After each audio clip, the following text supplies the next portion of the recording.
13 and will introduce us to an idea that may help to relieve some of the stress we experience in life. In addition to the manual objectives, Jay's personal objectives are to engage the audience, to be persuasive, and to be present. So welcome Jay Yamamoto. Laughter is the best medicine. Laughter is the best medicine, Jay Yamamoto.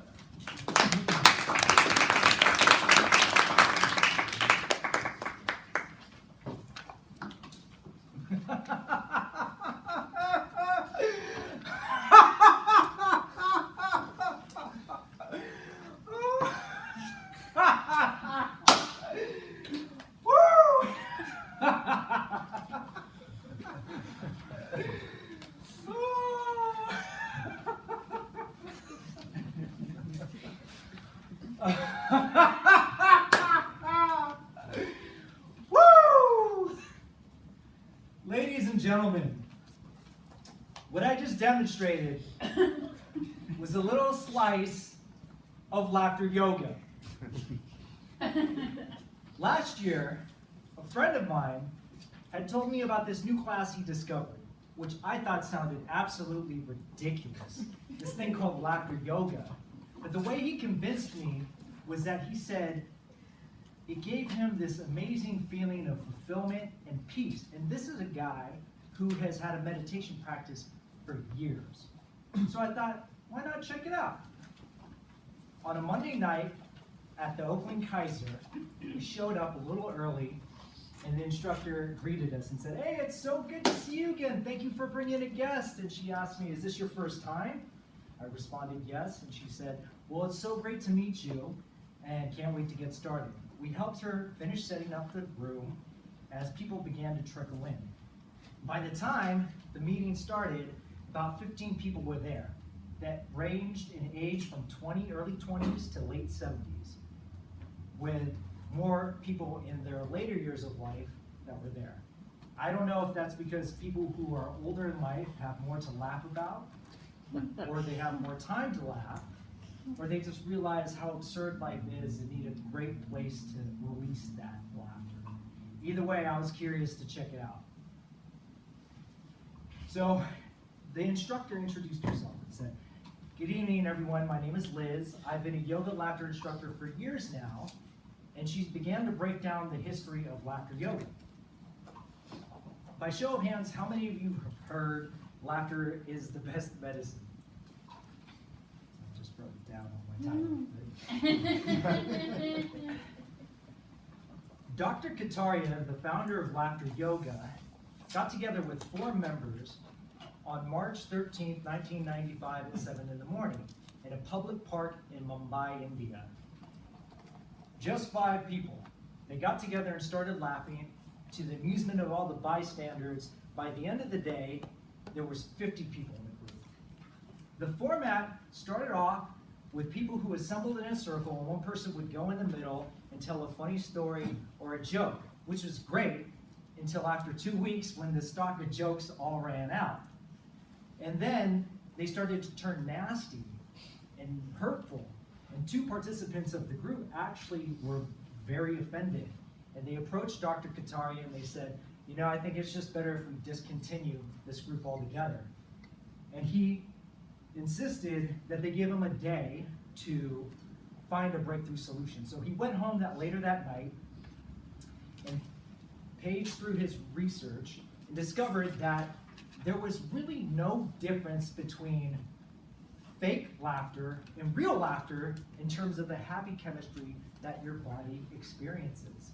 So he went back the following day and explained this to the group, and he pleaded with them to just laugh with him for a minute. And that minute turned into 10 minutes, and everybody started laughing hysterically, and it was contagious. And it was then and there that laughter yoga was born. Now, what I would like to do is simulate an exercise from laughter yoga. Are you all ready? Yeah. Okay, great. Please stand up.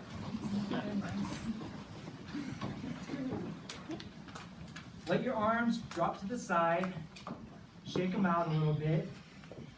Been sitting for a little bit. Now, on the count of 3, I would like you all to begin laughing. Now, it doesn't have to be real. It can be as soft or hard as you like. And it doesn't have to be real, like I said. I'm sure most of you practice fake laughter multiple times a day anyways. All right, so here we go. 1. Oh, and the other thing is, make sure you have eye contact with somebody in the group. So you can share the laughter with each other, okay? 1, 2, 3, go!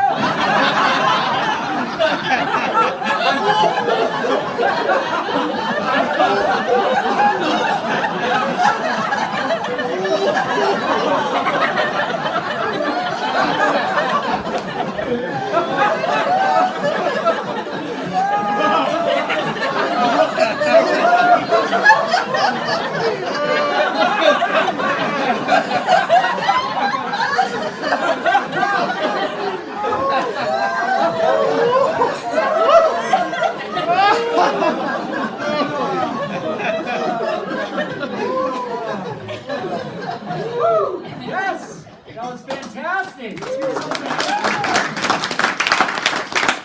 You can all have a seat. You all did much better than I thought you would. Believe it or not, that was 30 seconds. So, by show of hands, how many of you started off fake laughing and it actually turned into real laughter at some point? So as you can see, you don't actually have to really laugh in order to feel that same happy body chemistry, which can be helpful for us to internalize as we go throughout our daily lives and face irritations. In closing, I'll share a story with you. Last Monday, I went to my second class of laughter yoga.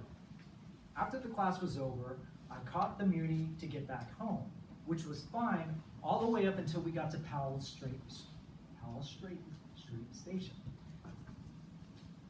I heard where we were stalled for 15 minutes, and I heard a voice over the intercom say, "There's been a medical emergency at the Vaness station, so if you need to continue beyond Vaness, you need to go up, catch the F train, go across Vaness to continue going." And at first I was really irritated because it was past my bedtime, and I was like, darn it, this is just so inconvenient.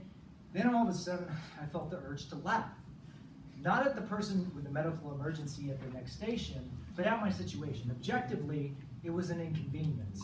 However, because of the laughter I'd been practicing early that evening, I just felt the need to just laugh at it, not take it so seriously. Toastmasters and honored guests, if you can facilitate the same type of laughter in your everyday life, I'm no Pollyanna in thinking that you can shrug off serious problems in your life.